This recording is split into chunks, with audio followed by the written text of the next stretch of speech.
तुमच्या स्क्रीनवर दिसणारा हा कंट्रोलर जिदान श्री सावित्र कंपनीने बसवून दिलाय. माहीत नाही का, पण दिलाय बसवून. रोटोमॅकचा हा कंट्रोलर आहे आणि कैक दिवस झाले मी असं म्हणतोय की ह्या कंपनीचा मी रिव्ह्यू टाकीन, पण काय करू, कंट्रोलर बंद पडलाय, रिव्ह्यू टाकायचं काय जमना.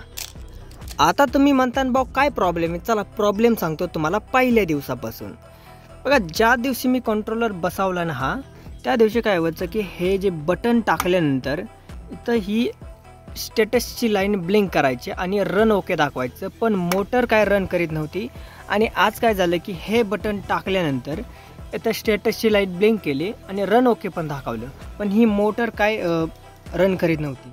आणि ही जी वायर आहे ना, ही पण एकदम हीट झाली होती. हा शक्यतो इथून इथपर्यंत ही जी वायर दिसते ना तुम्हाला, एकदम हीट झाली होती.